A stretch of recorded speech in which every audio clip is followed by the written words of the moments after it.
Greetings, ladies and gentlemen, and welcome to another Transforming Assessment and joint online conference with eAssessment Scotland. Today is the 17th of September. Today's session is about the gamification of clickers using bring your own devices. So this is a little bit different to our normal e-exam type of theme, but this one looked like an interesting session.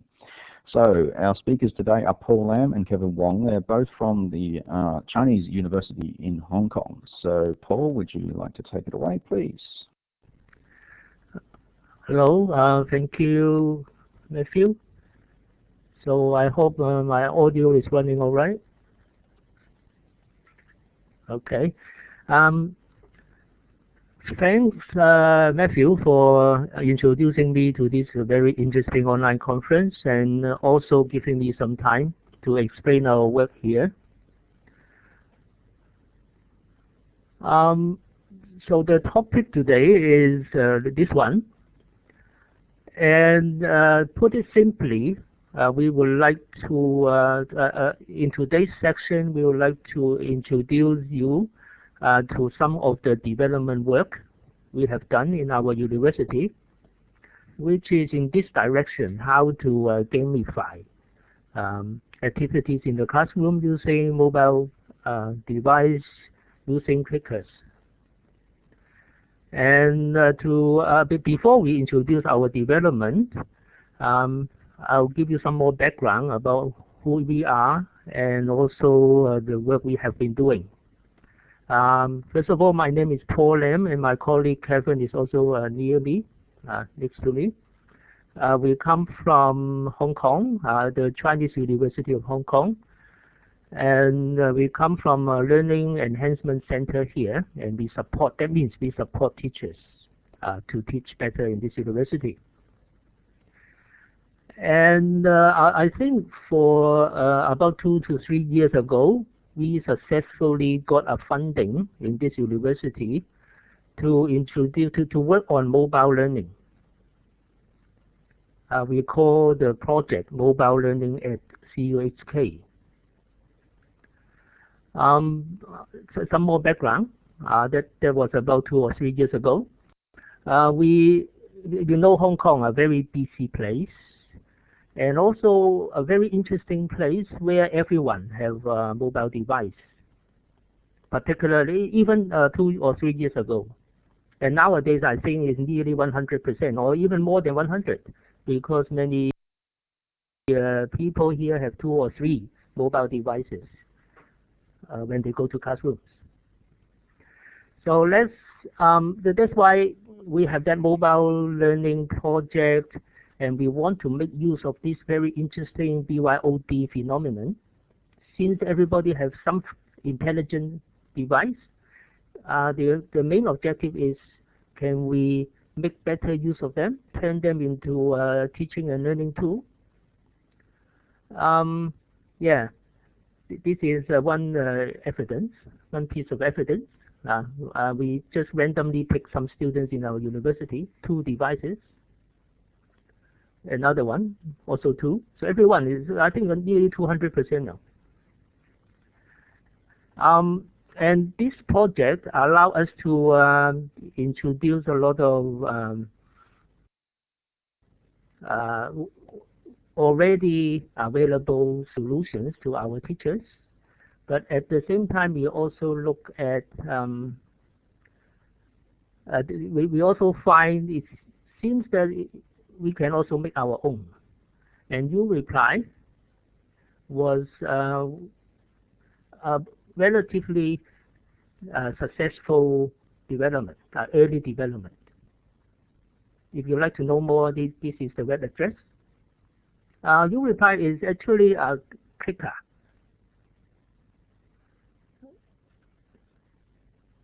So it is no big deal. Looking back, it's a clicker system, but we do not use. The teachers do not need to bring along the clicker device to the classroom. They just ask the students to take out their mobile device and answer. A web-based clicker system. It is now. It was launched 2 years ago. We took 1 year to develop it, and then it was launched 2 years ago. And it is now installed. It's a web-based system, so the shortcut to the web page. It's already installed in all of our classrooms. And we see in the last 2 years, the use of this clicker system has been growing very rapidly, as you can see on this graph. Sorry that the date is wrong. It should be August. So by August, a few days ago, we got over nearly 280,000 page visits to our system. So a lot of Q&A section is happening every day in our university. We also have more than 400 teachers in this university registered to use the system. And we have a question bank for this uReply system. Teachers keep adding in their questions, store their question here, so that they can retrieve them anytime later on. And now the question bank has got more than 2,000 items. And if you look at the graph, you can see that the first year usage, the second year usage, the second year is nearly 3 times the usage in the first year. And I can also tell you right now, we are coming to the 3rd year of using the system. The usage is also still rising. Very interesting, very encouraging thing for us. So this is what our classroom is like. Everybody has a device in front of them. It's also a photograph taken when the teacher is using uReply. Okay, anyway, so this is a basic clicker. So we are already very encouraged by it. We see we have talked to a lot of teachers, students, and we have some confidence to say that uReply, this kind of online clickers, have already got some influence in the classroom. It makes the classroom more interactive already. We know, for example, if you can see on this graph, teachers find it useful because they can check whether students understand, check whether they have learned. If not, they can teach the thing again. The system also helps them to see whether individual students understand, whether some individual help is needed. Teachers also say students is engaged in the activities. They like to discuss more without the device, without this tool. Now they discuss more. However, we are still not sure. We went to a number of classes. Yes, we see a lot of interaction already, but we are still thinking not all students are engaged. Not very highly motivated. It can be better. Particularly, a teacher asks a question. Some students know the teachers have no way to check whether he or she has actually answered or not. So some students are still very lazy. They use their mobile device, but they are not answering. They are using WhatsApp or they are using some other things instead. So we think we can also still improve the system. And we have this new phase of development called activity. It is part of the uReply later on. And by activity, we want to add some gaming elements, which we hope the gaming elements will make the class even more engaging. Students will be more willing to participate. We read some literature which also says something like this. Students like competition, they like games. They are more used to, for example, in the gaming environment, they are more used to level, badges, awards, points, these kind of terms. So we are thinking whether the new system, the new activities software can add these elements into the clicker device, and also see whether students will be even more engaged in the classroom. So this is what we hope the new thing can achieve. So on top of the uReply, on top of the old clickers, we hope activity add more fun, add more competition in the classroom. Students will be more motivated to participate. And also social part, students will like to talk to each other and make the clicker thing more successful. Right now we have this interface. We have a lot of games in our mind. I think more than 10 now, and we are keeping on developing them. Right now we have 2 to 3 already finished, prototypes perhaps in the prototype stage. I will talk about a few of them and see what you think about them. Let's begin with the next one. Yes, perhaps this is one of the games we have in mind. Level challenge.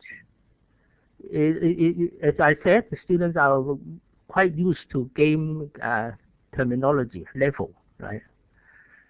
Whether they can pass one level and go to the other level is sort of exciting for our students, that we think. And also they are used to the concept of lives, right? How many mistakes you can make, and then you have no more to play. You can't play anymore. So this level challenge will run in this way. First of all, the teacher will define or adjust how many lives he is going to give students in this game. The default is 2, but he can move it to 9 or lower it to 1. So that means 2 lives, for example, that means students can only make two mistakes. Otherwise, he cannot stay, but he can play no more. After defining the lives, the teacher starts the question one by one. The quiz can be very long, and in each question, students, of course, key in the answer, and the teacher decides whether it is right or wrong. And teacher will have look at who still have 3 lives, for example, 2 lives, who they are, who are already dead. The students also, of course, the students reply each question on their mobile device, and after each question, they will also see the feedback, whether they are right or wrong, whether they have lost 1 life, or etc. So if they have lost all their lives, they can't go on. They just watch the other students to play. Of course, it's not to punish them. We think in a gaming environment, it will be, even a student fail, it will still be very interesting. It will be fun, we hope. And students watching others play is also, they can help those who are still survive. They can work together, perhaps. The other game we are building right now is called group competition. It runs in this way. The first question the teacher asks helps the class to divide students in groups. For example, the teacher asks MC, usually as the first question. For example, are you male or female? Students who pick male will go into one group. Female will be grouped in as the other group. Likewise, you can ask other kinds of questions for your grouping. Perhaps, do you agree with something? Strongly agree will be grouped as one group. Slightly agree, disagree will be another group, etc. So the first question is an MC question, and students who pick the same choice, they form one group. And then, starting from the second one, will be the competition. as similar to the last one, the teacher can ask a lot of questions in the quiz. And the game, what the game does is that the game shows who are in one group, and also the game shows the performance of the group, a percentage, how many percent of the group got it right, and then show it in bar chart. And of course, the bar chart is shown at the front of the classroom. So we hope it will be exciting for the students who are not right now competing for oneself. They are competing for the honor of the whole group. They will work harder. They will talk to each other. A lot of discussions. And then the game can, after one question, the teacher asks another one, and the system will calculate the total,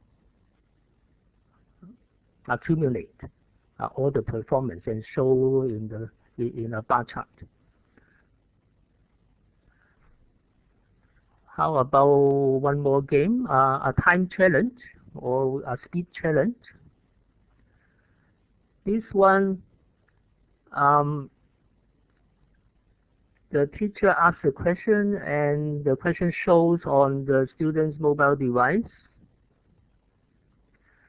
The moment the questions appear, the timer starts running in the mobile device. So that means when the students see it on the mobile device, they have to think and then give an answer as soon as possible.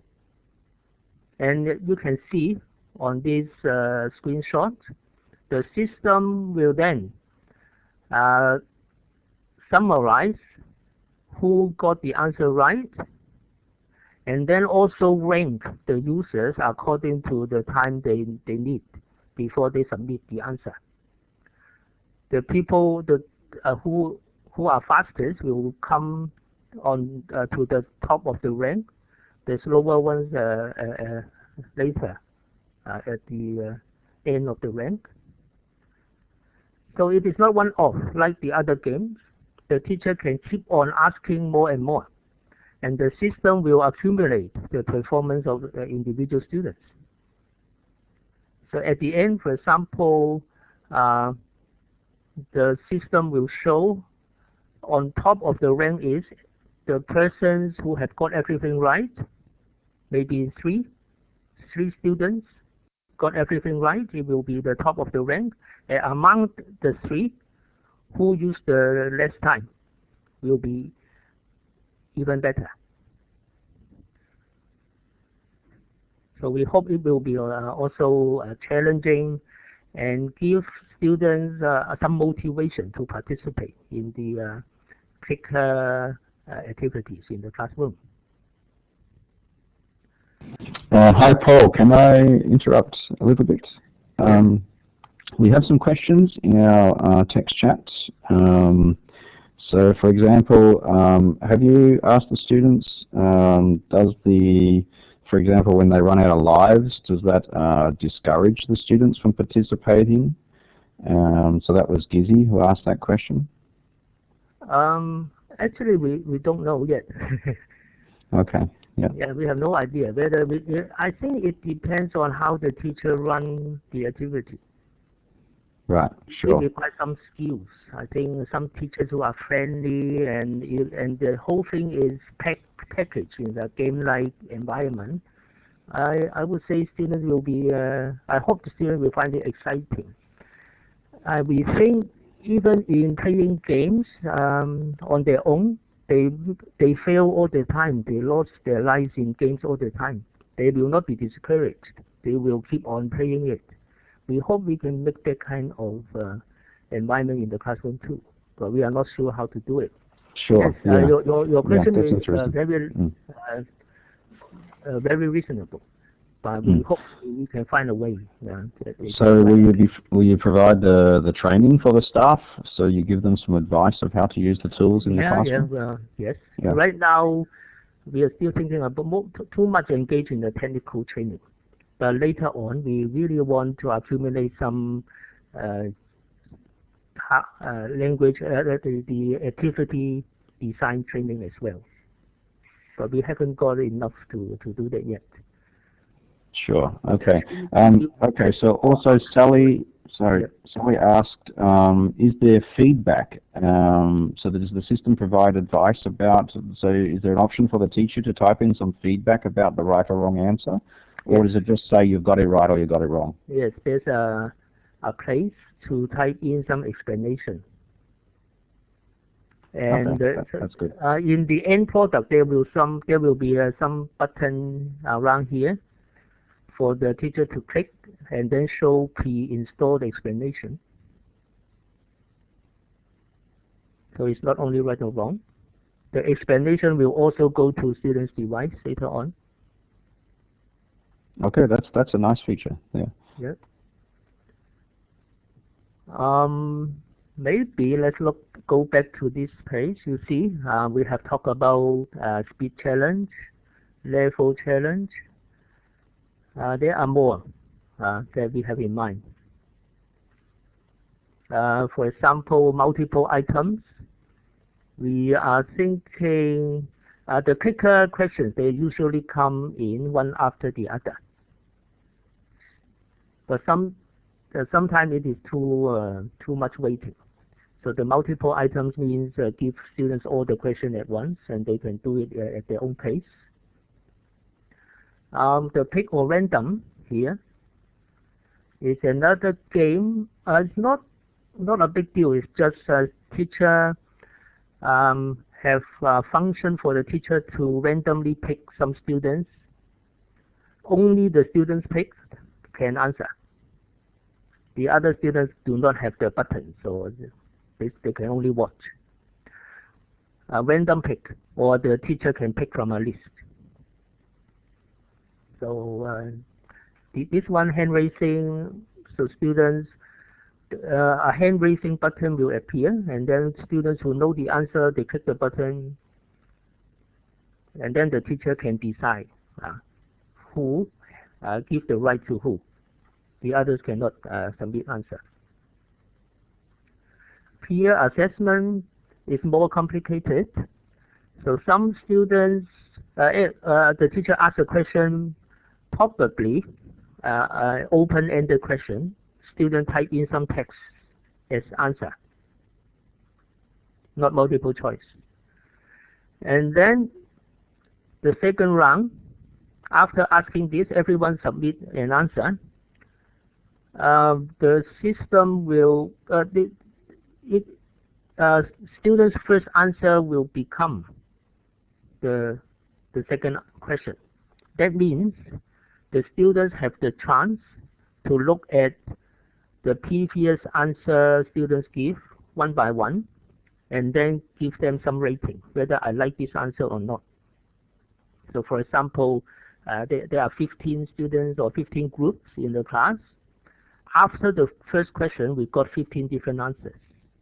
And then the second round is each student can read the 15 answers one by one, and they can give each other comments or ratings. And teacher, at the front of the classroom, the teacher can see overall rating of all the answers, overall comments, etc. So sort of encourage peer critique in the classroom.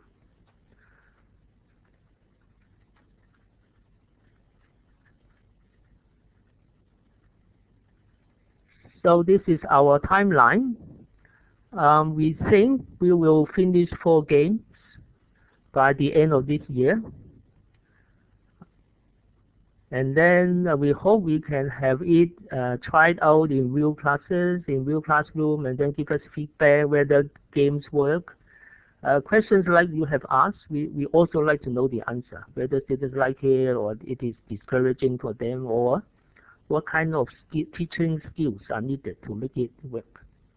So a lot of pilot tests, pilot users from the beginning of next year. And then we hope we will launch more games by the end, by summer, by August next year. And by August, we hope apart from the games, we also will have an award system, a badge system. Because we read the literature. A lot of the literature says the award, the badges, is also a very important component in games. So students like to collect points, collect awards. So we are making that right now. For example, that means if they win a certain game, the system will have a record. We are thinking of 2 levels award. One award is automatic. The students know the system. When they know a lot of the students have won a lot of games, the system will assign some automatic award to them. Perhaps the fastest gamer award, or the always right award, something like this. It's automatic. The other level award will be assigned by teachers. The teachers can also type in some award name after a game. Perhaps in the level challenge, only one can survive. That one is a very good student. So the teacher perhaps can type in a new name. I will give this sole survivor award to this person, and the system will keep a record as well. This is not automatic. And the students will have a web page for students to look at their collection. Okay, I think that will also add the gaming element to the whole thing. Anyway, so right now we are in the very early stage. If you like that idea, we welcome people who look at it, give us more comments, or even use it in their class and tell me whether it works or not, or give us comments, strategies, what you do in the classroom to make it work. Lastly, perhaps let's do one together. Okay, I think it works. It works, of course, in the classroom. I think it works on an online environment as well. Let's see. So let me go to the tool, the front page first.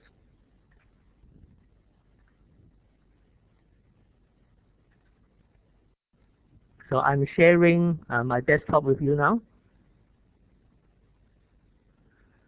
So let me log in.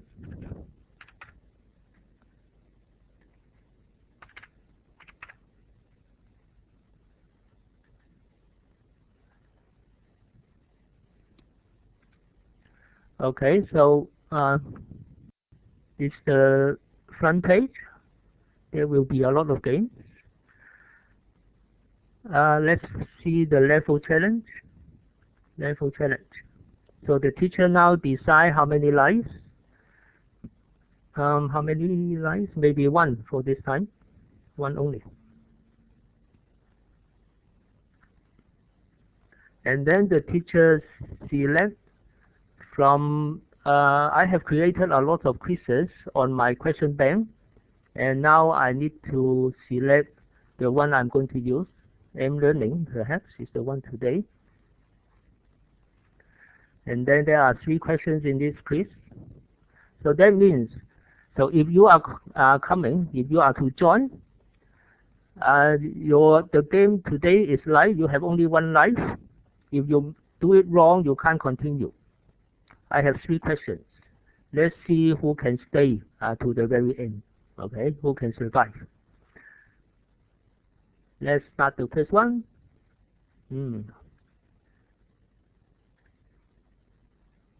So now, how you can join? I think my colleague Kevin has already typed in the address. Okay, can you see the address on the chat box? If you like to answer, please click the link there. You will go to the student interface. Right now, I am using the teacher interface. This teacher interface is also supposed to be projected at the front of the classroom as well.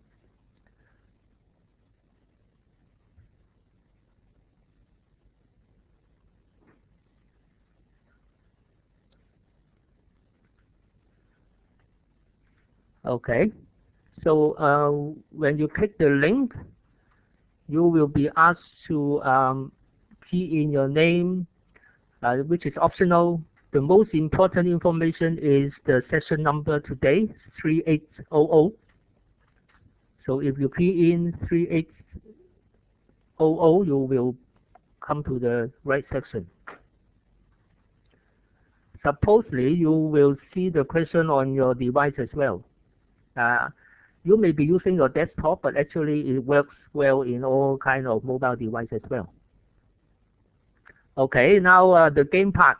This is the first question.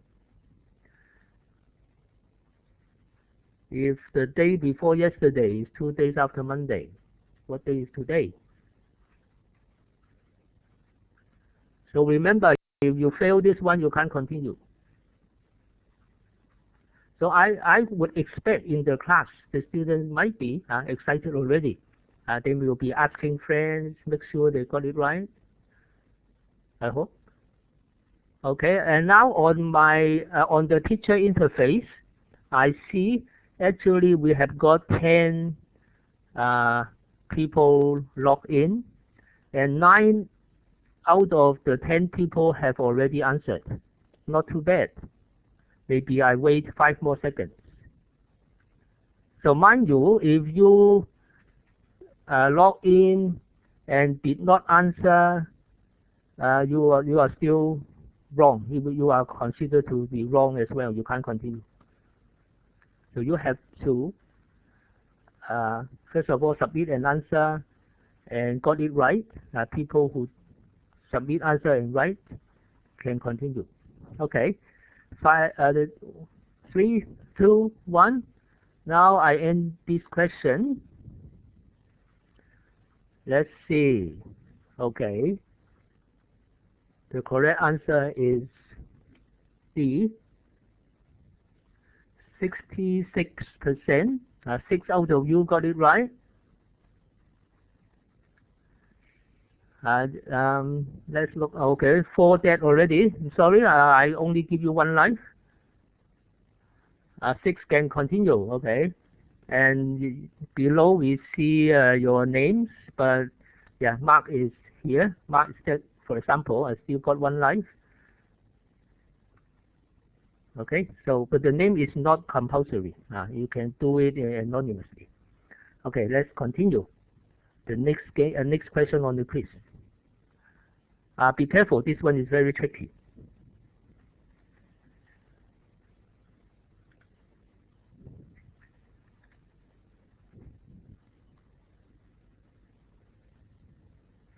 So the questions should appear on your device right now, either the desktop or some mobile device you are using.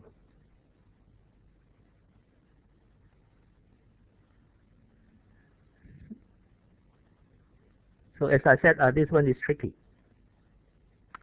If you click one answer and then later on you regret, you want to change, it is possible. Just click another button. As long as the question is still running, you can change your mind. Okay, interesting. How come we have 9 now? We have only 6 left. New user. Oh, okay, new user. I said it's only a total. Log in twice, you can resurrect yourself. Oh, I see. Okay. Because if you're not using a student ID, then to remedy that later on. Okay, so 8 out of 9 answered already. Maybe 2 more seconds. Okay, let me end this one.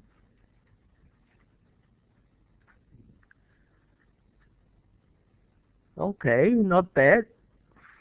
5 out of 9 got it right. The answer is D. Let's look at the question again. Divide 30 by half. I'm afraid we are not asking about divide 30 by 2. Divide 30 by half means a bit tricky, I'm afraid. That means times 2. 30 divide 1 over 2 by 1 over 2 means 30 times 2, and then add 10. So the result should be D. So let's see how many still survive. Okay, we have only got 5 still survives. The last one, this one. You can see our system can accommodate, our system accommodate images as well. The image should also appear on your device right now. By the way, it's not only image. Our system accommodates also the multimedia in the question. So it can be an audio file, it can be video file even.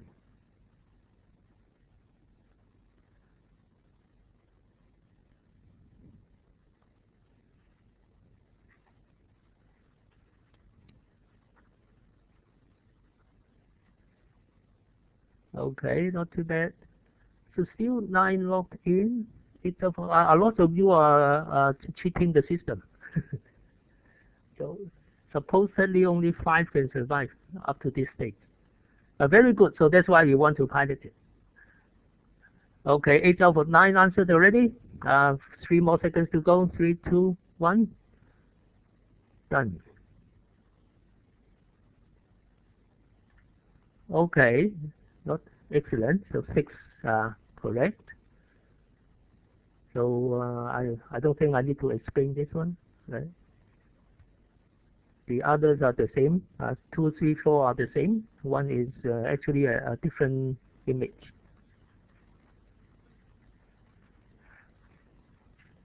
Okay, so the system tell me it's the end of the quiz. No more questions, and I end the game. Done. Teacher will have detailed report of what happened, who answered what, how many questions answered. Teachers can always come back and read the report. Okay, and if the students key in their name, the teacher can check, give marks to them later on if they like. That's the end of the demo.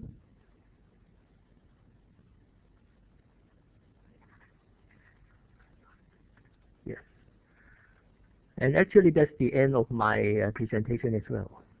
Yes, some reference about games. That's it. Any question, any follow-up?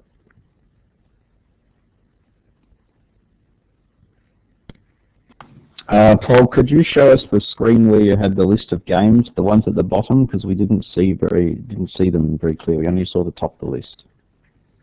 So inside your live demo, there was a scroll, and you could scroll down, and we didn't quite see all the rest of them. It'd be interesting just to see the list. Okay. So here it is again. The second page.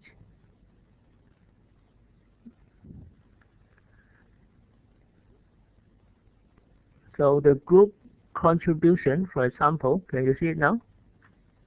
Yep, all good. Yeah. This is for students to talk about, so if they have done a project in a group together, usually the students in the same group, they got the same mark for their project. But right now it's quite common that they also tell the teacher the contribution each of the group member has in making the project.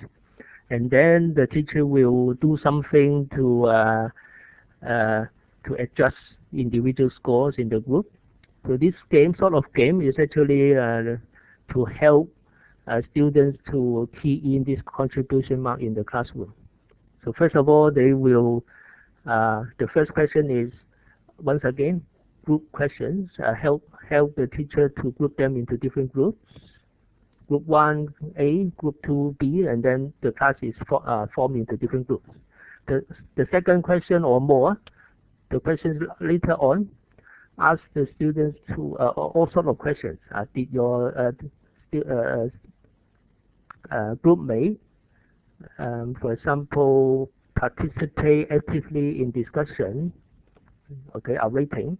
Question 3 may be, did your group mate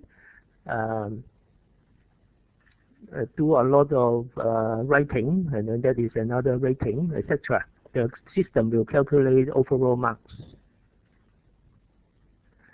Group competition, we talked about that already. Very similar idea, but this one, the first question help the teacher to divide the class into groups. Awesome, I don't think we are going to make it. It's just here. So it will disappear later on. We don't think it is possible in the classroom environment after discussing with my colleagues. Not technically possible or not technically, it is possible. But since in the classroom it will not be about real money, so the students will not hesitate. If you have an auction, everyone will buy because it's not real money. So that makes it no sense. Everybody is not a real auction then. Everybody is clicking the button as quickly as possible. No name is another, not a game. It's just so it makes sure perhaps students log in with their names. All the other games keep a record of who they are. But how about a teacher suddenly want to ask something really secret? No name, and make sure no name is recorded, and then he can use this function. Otherwise, in this system, all the names will be recorded. But sometimes, somehow, the teacher wants something secret. He can go to this one, and student knows it. No name will be recorded for this one. T-test study, it will be, I hope, our development next year. So for example, it is also like group competition. So the teacher somehow divide the class into 2 groups, male or female, for example, and then ask the second question.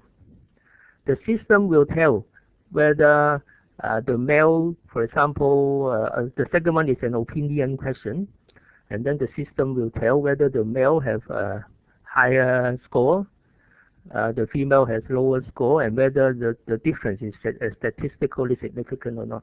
So they can do some simple analysis right there in the classroom. That's our idea. That's it, I think, of the game.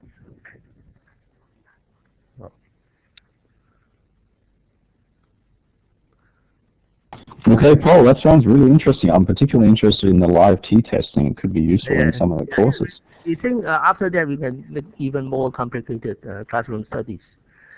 Sure. No, not limited to 2 groups, for example. But anyway, that is the beginning. Yeah.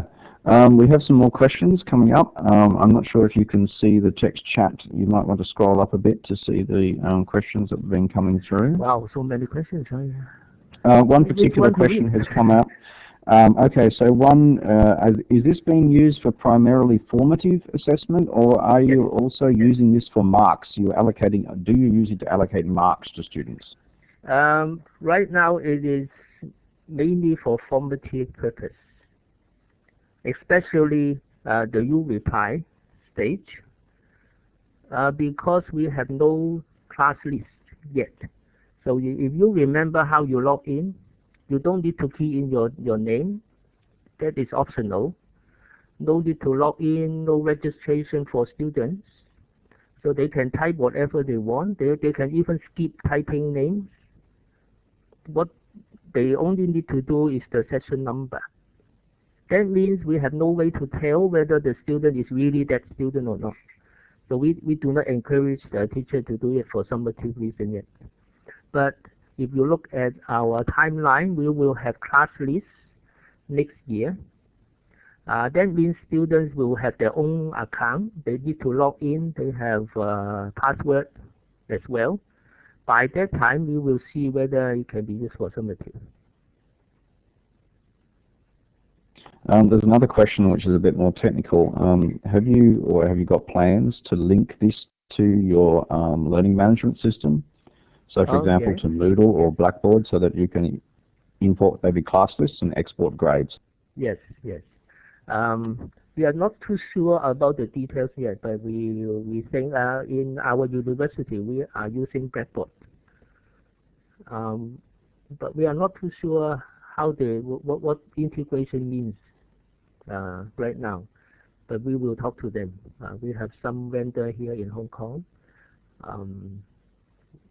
We'll check with them how to do the integration. I will do the Blackboard first because our university use Blackboard. Sure. Tim suggested that you might look at the LTI. We also use the LTI specification to link things because we use Blackboard here as well. So we'll build a few custom tools. What integration can be done? I think the student account, teacher account, okay. Yeah, and grades can move back and forth as well. Okay, maybe the grades as well, yes. Yes. But we will not use the question bank in Blackboard. So that means, I don't know. Teachers make the question in our system. They may not be able to export to Blackboard. I don't know. That's another. The simplest integration will be about user account. That part will certainly be done.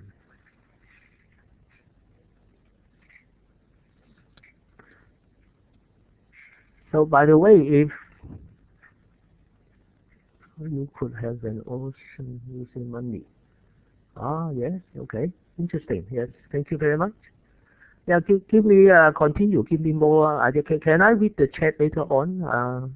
The text in the chat, or I should copy them now. Normally I post the. Oh yeah, I will save the text chat and send it to you. Okay. But we normally post it a lot of good ideas recording. Yeah, excellent. So by the way, I would love to keep in contact with you. To, for example, further improve my ideas, or particularly if you like to try it out, or I can give you a test account, but may not be right now. It is a prototype now, but by December this year, I should be able to give you 4 games.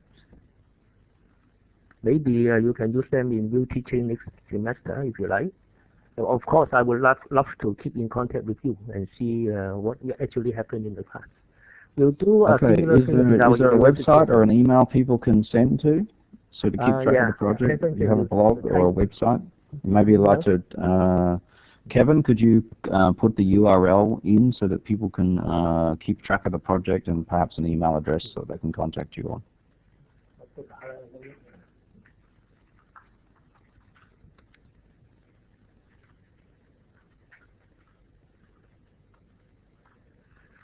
Yeah, it is not a. Let's see. Are you using the system in a synchronous mode? No, it is synchronous. Hello. Right now the system runs in synchronous mode, so everyone must be present at the same time. So we make it not for online teaching, our original objective. So what we are doing today is quite special. We make it for classroom teaching, actually. So everyone is present in the same classroom. Instead of, classroom, the lecture can be very boring, right? With this kind of thing, we hope we can, for example, promote flipped classroom, so less teaching in the class. Students come more prepared, and they come, when they sit in the classroom, they do all sorts of interesting activities. So it's originally planned, developed with this kind of objective, classroom teaching. So if we do online game, like what we do today, it still needs to be synchronous. But today seem to work quite well, so if you're using a virtual classroom to contact distance learners, it could be an interesting side activity as well. So let me type some URL and email address. You can contact us. Wait a minute. Yeah, Kevin's already done that for us. He's typed some details. Hello.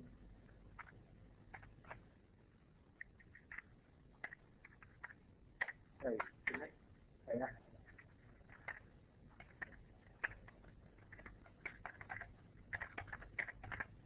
Hey. Hey. Hứa chi nó chụp ảnh chi chi vậy. Không biết đây là retest hả? Thì cứ cảm ơn cái này. Ok, cảm ơn.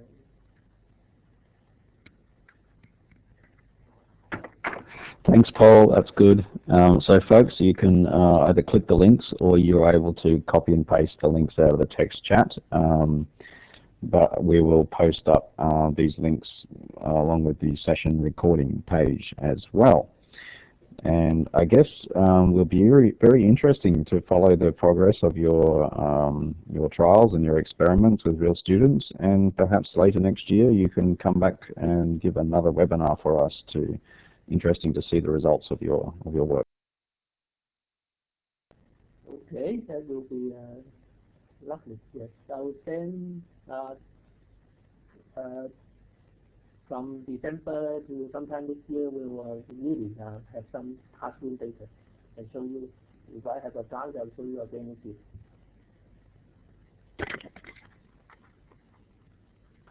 Hi, Trevor. We will post the recording. Will go onto our transformingassessment.com website, but is not available just yet. You can find the previous sessions there, however, for previous webinars, but this eAssessment conference has been quite long, so I need to get a week or so to get all the sessions organized. If you've registered for the session, and I guess you did since you're already here, then I will send an email out to everybody to let people know the session recordings will be available.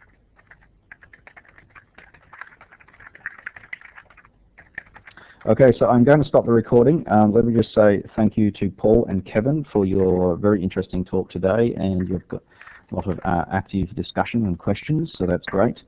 So a formal thank you just before I stop the recording. Okay. Thank you, everyone. Bye-bye.